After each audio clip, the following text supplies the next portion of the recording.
Hi friends, എല്ലാവർക്കും നമസ്കാരം. ഞാൻ ഇന്ന് വന്നിട്ടുള്ളത് ഒരു ഗ്രീൻ പീസും കിഡ്നി പീസും ഒന്നിച്ച് വച്ചിട്ടുള്ള ഒരു മസാല കറിയുമായിട്ടാണ്. എന്നാൽ അതെങ്ങനെയാണ് ഉണ്ടാക്കുന്നത് നമുക്ക് നോക്കാം. ഇതിനായി ഞാനൊരു 1/4 കപ്പ് പച്ചപ്പട്ടാണി എടുത്ത് വെച്ചിട്ടുണ്ട്. അതുപോലെ ഒരു 1/4 കപ്പ് രാജ്മയും എടുത്തിട്ടുണ്ട്. അത് രണ്ടും ഞാൻ ഓരോ ബൗളിലേക്ക് ഇട്ട് കൊടുത്തിട്ടുണ്ട്. അത് കുതിർത്തെടുക്കുവാനായി വെള്ളം ഒഴിച്ച് കൊടുക്കാം. ഇത് രണ്ടിലും വെള്ളം ഒഴിച്ച് കൊടുത്ത് നമുക്ക് സോക്ക് ചെയ്ത് വെക്കാം. ഈ ഗ്രീൻ പീസും കിഡ്നി പീസും ഇതിവിടെ സോക്കായി വന്നിട്ടുണ്ട്. ഇനി ഒരു കുക്കർ എടുത്ത് വെച്ചിട്ടുണ്ട്. അതിലേക്ക് ഈ ഗ്രീൻ പീസ് ഇട്ട് കൊടുക്കാം. അതുപോലെ ഈ കിഡ്നി പീസും രണ്ടും കൂടി ഒരുമിച്ച് ഇട്ട് കൊടുക്കാം. വെള്ളമൊഴിച്ച് വേവിച്ചെടുക്കാം. ഒരു 1/4 ടീസ്പൂൺ മഞ്ഞൾ പൊടിയും കുറച്ച് ഉപ്പും ഇട്ട് കൊടുത്ത് വേവിച്ചെടുക്കാം. അത് അവിടെ നിന്ന് കുക്കായി വരുന്ന നേരം കൊണ്ട് നമുക്ക് ഇതിന് വേണ്ട മസാല തയ്യാറാക്കാം. അതിനായി ഞാൻ കുറച്ച് കാന്താരിയാണ്, എൻ്റെ വീട്ടിലുണ്ടായതാണ്, അത് ഇട്ട് കൊടുക്കുന്നുണ്ട്.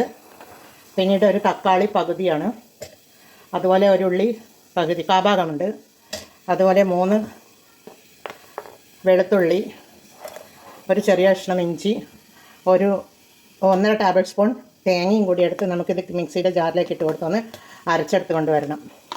ഇതിവിടെ അരച്ചെടുത്തിട്ടുണ്ട്. അത് നമുക്കൊരു ബൗളിലേക്ക് ഒഴിച്ച് കൊടുക്കാം. ഇനി നമുക്ക് ഉള്ളിയൊക്കെ വാട്ടിയെടുക്കാം. ഇതിനായി ഞാൻ സ്റ്റൗ ചെയ്ത് ഒരു പാൻ വെച്ച് കൊടുത്തിട്ടുണ്ട്. അതിലേക്ക് ഒരു ടേബിൾ സ്പൂൺ വെളിച്ചെണ്ണ ഒഴിച്ച് കൊടുക്കാം. ഒരു ടീസ്പൂൺ കടുക് ഇട്ട് കൊടുക്കാം. അതുപോലെ ഒരു 1/2 ടീസ്പൂൺ ജീരകമാണ്. ജീരകവും ഇട്ട് കൊടുത്തൊന്ന് പൊട്ടി വരട്ടെ. കടുവും ജീരകവും ഇവിടെ പൊട്ടി വന്നിട്ടുണ്ട്. അതിലേക്ക് ഒരു മീഡിയം സൈസ് ഉള്ളിയാണ്, അത് ഇട്ട് കൊടുക്കുന്നുണ്ട്. അതുപോലെ ഒരു പച്ചമുളക് കാന്താരി ഞാൻ അരക്കുമ്പോൾ ചേർത്തത് കൊണ്ട് ഒരു പച്ചമുളകും മതിയാകും. അതുപോലെ ഒരു 3 അല്ലി വെളുത്തുള്ളിയും ഒരു കഷ്ണം ഇഞ്ചിയും കൂടെ ചതച്ചെടുത്തിട്ടുള്ളതാണ്, അതുകൂടി ഇട്ട് കൊടുത്തൊന്ന് ഇളക്കി കൊടുക്കാം. പിന്നീട് ഒരു തക്കാളി ചെറുതായി കട്ട് ചെയ്തെടുത്തിട്ടുള്ളതാണ്. എല്ലാം കൂടി ഒരുമിച്ച് നമുക്ക് ഇട്ട് കൊടുക്കാം. ഇട്ട് കൊടുത്തൊന്ന് ഇളക്കി കൊടുക്കാം. ഉള്ളിയും തക്കാളിയുമൊക്കെ ഇവിടെ നല്ലതുപോലെ സോട്ടായി വന്നിട്ടുണ്ട്. ഇത്രയും മതി. ഇനി നമുക്ക് പൊടികൾ ഇട്ട് കൊടുക്കാം. ഒരു 1/2 ടീസ്പൂൺ മഞ്ഞൾ പൊടി ഇട്ട് കൊടുക്കാം. അതുപോലെ 1 ടീസ്പൂൺ മുളക് പൊടിയാണ്. അതുപോലെ 1 ടേബിൾ സ്പൂൺ മല്ലിപ്പൊടിയാണ്. 3 ഇട്ട് കൊടുത്തൊന്ന് നമുക്ക് ഇളക്കി കൊടുക്കാം. പൊടികളുടെ പച്ചമണമൊന്ന് മാറി വരണം.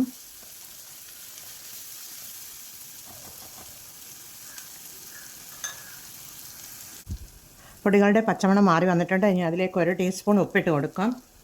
കുറച്ച് കറിവേപ്പിലയാണ്, അതിട്ട് കൊടുക്കുന്നുണ്ട്. പിന്നീട് ഒരു 1/2 ടീസ്പൂൺ കുരുമുളക് പൊടിയാണ്. എല്ലാം ഇട്ട് കൊടുത്തൊന്ന് ഇളക്കി കൊടുക്കാം.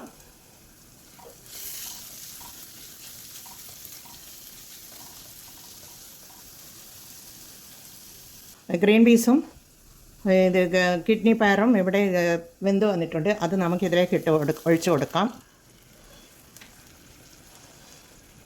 അതിലിടെ തേങ്ങ, ഉള്ളി എന്നിവയുടെ പേസ്റ്റ് ഒഴിച്ച് കൊടുക്കുന്നുണ്ട്. എല്ലാം കൂടി ഒന്ന് ഒഴിച്ച് കൊടുത്ത് ഫുൾ ഫ്ലെയിമിൽ വെച്ച് കൊടുത്ത് ഒന്ന് തിളപ്പിച്ചെടുക്കാം.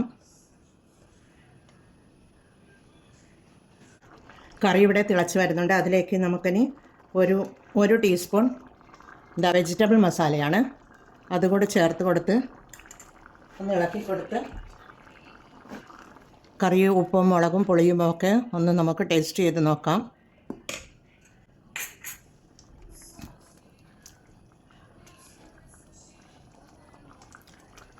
ഉപ്പും പുളിയുമൊക്കെ കറക്റ്റുണ്ട്.